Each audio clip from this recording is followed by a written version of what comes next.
So how was your experience, going there for the first few times? And I had my first birthday there, so yeah, right. because I was born in And what was January. the longest amount of time you spent in the UK What you mean? without having to go? Because I know you go back and forth. Yeah, but You like we're not going like 8 years. 8 years. So Yeah. how was that 8 years when you were like, okay, I'm here for 8 years? How was that? Um, it was chilled, man. That's something I'm used to. Like Yeah, England's like a second home. They're both like London and Lagos are literally like home to yeah, me. So there's never been like a shock. It's always been something I've always been used to or sort of been accustomed to. yeah, Um, I feel very relaxed there. So obviously, but when I went to boarding school, which was like in the middle of nowhere in this place called Wem, which no one knows what it is. Where it is. You always have to say the bigger neighboring town. And like, oh, Shrewsbury. I'd be like, oh yeah, no Shrewsbury. Yeah. You go Wem, like, yeah, you can walk Wem in like yeah. 3 hours or something. So how was going to a boarding school as a Nigerian brother? Like, Nigeria, In UK, where exactly in England were you? I was in, or else I was living in London, but my boarding school was in Shropshire. Yeah, And it was there were a lot there not I wouldn't say lots, but there were quite a few Nigerians yeah, like me in a similar situation going to boarding school there. Like I said, like literally, it's almost like a formality. So like the moment you're like any from like 13 to like 16, literally everyone that I grew up with was either in England or in America for school. Like right after secondary school or in between secondary school, they just got like moved to England. yeah. So let's talk about the boarding school because I've never been to boarding school. How was boarding school? How was the school there? Boarding school in Niger or boarding school in England? Let's talk about boarding school in Nigeria. Yeah, boarding school in Nigeria was crazy. Boarding school in Nigeria taught me a lot. Like, no, boarding school in Nigeria shaped my life. Like, Okay, and talk more everyone about. that I know that went to that boarding school has done really well with themselves right now. And that's because, first of all, it was an ultra Christian school, but that's like sort of besides the point. But I guess the reason I'm saying that is to say that it was a very sort of like, um, waking up in the morning, you're doing like prayers, going to assembly. It was very sort of like trying to shape you or mold you into someone like that.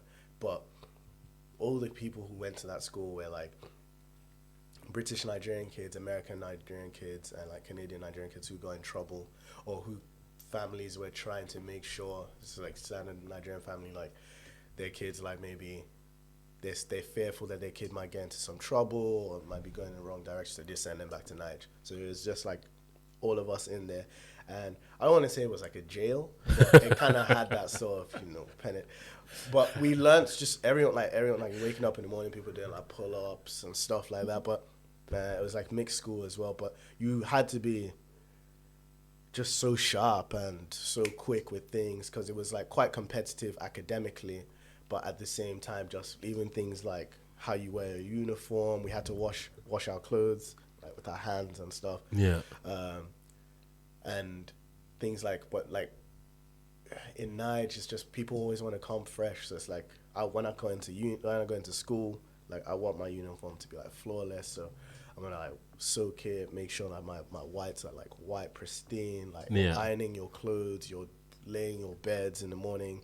You'll get like you have room inspections, and the thing with all these things is when you're having room inspections in the morning, if whichever room came last had to serve all the food in the evening and then clean up in the evening, and So nobody last in wanted. what in getting prepared. Yeah, well, just like if your room was like the least tidy, Oh wow. then you would have to serve the food and like clean up afterwards. Nobody wanted to do that, so you can imagine everyone's just like, bro, if your fucking bedroom is not speak and span, I don't care. You're the one who's fucking washing the Yeah. dishes. Like so, there's still all that. So there's all these. There's so How much many politics. people? How many people will be in each room, or just There does was it? two bunk beds on each corner, so it's eight. Yeah. 8 people, and then the lockers and stuff are just in the middle and stuff. So you're learning to live with people, socialize Yeah, with people. yeah. Like you're also in a boarding school with girls. You're also like in a quite Christian boarding school, but at the same time, a lot of people are just like, this is not for me, kind of vibe. But also learning how to like navigate a system essentially, and because they didn't want a disparity in terms of like, let's say maybe a family is more wealthy than the other, they didn't allow you to bring your own food.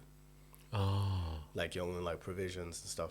But there was a whole thing of you could like sort of bribe the little like gate, like the security guards and stuff. You might be like, hey, here's like 200 naira. Here's like my mom's like brought me all these foxes, crisps, everything. I might be like, yo, take some of this and then allow my stuff. So you're also learning. Yeah, yeah. That's what I'm saying. You're learning negotiation. You're learning negotiation. It was like drug dealing. And like right after visiting days, like the prefects would have to like go through all the lockers and like, it was almost like raids essentially, and like see if you had any contraband and stuff, like things that you shouldn't have, whether it was a mobile phone or food and stuff like that. So, but A levels, people who were doing A levels were allowed to keep these things, like they were allowed to have phones and stuff. So again, you could, like, I used to make deals. I'd be like, yo, you're in A levels, like I'll give you this, like if I keep my food with you, which means obviously it's not technically legal, like you can have like these crisps or like things like chicken, jollof rice and chicken on Thursdays, and Sundays was like a huge thing.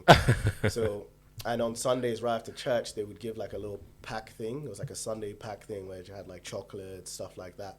And all those things are like commodities. So I might come from visiting day, I might have like a nice big packet of crisps or something, like just crisps, like chips, right? Yeah, exactly. Yeah. I might have like because you do have an English words that oh yeah, exactly, yeah. So chips, yeah, chips, yeah. And I might, on that day, I might have like a lot of food, so I might be like, all right, I'm gonna put this here, I'm gonna hide this here, I'm gonna negotiate with this guy. You're like spreading your resources, like, you know, it's like kind of stocks, all these things, your securities. And then I might also do some future investments, be like, yo, okay, here's like this dairy milk. I'm like, you can have that dairy milk, but for the next 4 Sundays, I'm having your chicken. Do you know what I mean? So that means on Sunday. So how old was this? It sounds like it's penitentiary rule. Bro, it was when we were like 12 to like, or like 13 to like 16, bro. Yeah. Like that was like secondary school. So, That's hilarious. On Sundays, you might see, Sundays, people are serving food, like, you know, you get a jollof rice, they give you like a big chicken, and then next year everyone sits down, and that's when the real trade starts to happen. People are coming up, tax collections, like, Yeah. that's my chicken, bro, thanks, cool. Yeah. Then you have all these little kids just having their jollof rice, no chicken. Yeah. From that experience in that boarding school, what are the most important life lessons you've learned from there? I'm assuming one of them is trading and negotiating. Trading, negotiation, and then at the same time passing exams. So you had to learn to collaborate, study together. Yeah. In order for you to pass. We were doing the Cambridge exams as well, which were like quite hard, and that would put you in like really good schools afterwards. Like most of the guys who then like graduated from there have gone to like top tier universities and are killing it. But that's because we were just in the mix together, like, you know, and there's all different cultures. You got kids with American culture, British culture, all these slangs are being thrown around, Nigerian kids, different swags, everyone's got like different approaches, how they do things, like, so your music was huge. I learned so much about like DC music, go-go, everything, because everyone's just like, have you heard this? Have you listened to this? Have you done this?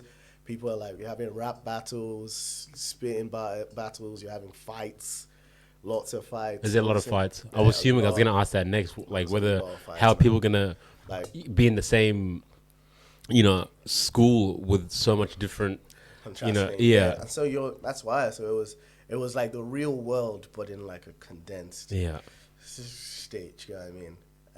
Learning how to like, you don't want to go to church. Like, how do you sneak and like not go to something? But like when you've got all these like officers, essentially, these pastors always like coming and checking, why aren't you here? Why are you there? So you have to be slick with it, man. You had to be really smart. You had to. Yeah, when I'm thinking about this now, I'm like, fuck. Jeez. I had to do so much mental gymnastics. Man. Yeah. And then you're still studying math, science, all these things. Yeah.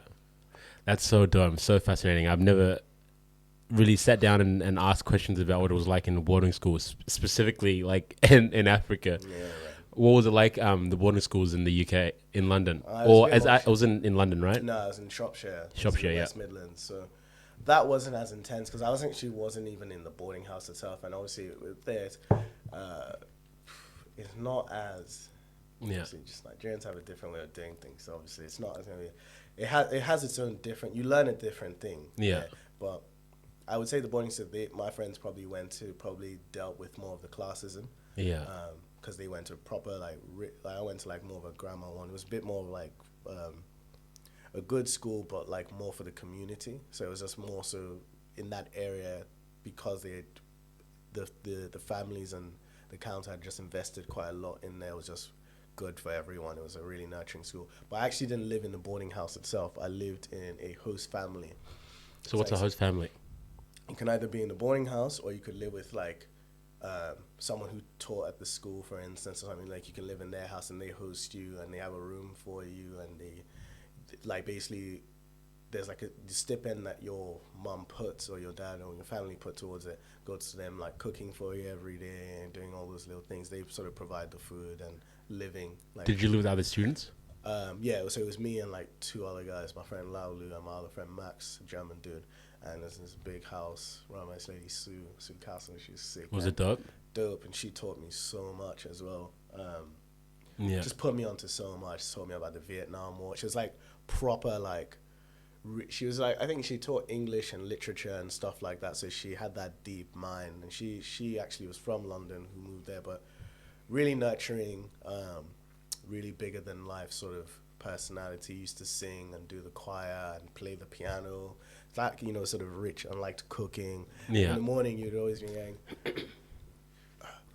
Valerian, Lolo, food's ready, that kind of thing. And she was from there, right? She was from London, but she moved up to teach there. But she was really such a nurturing spirit. She wanted to give you so much education and always that's amazing. Teach you about history and this and that, and just she was cool, bro.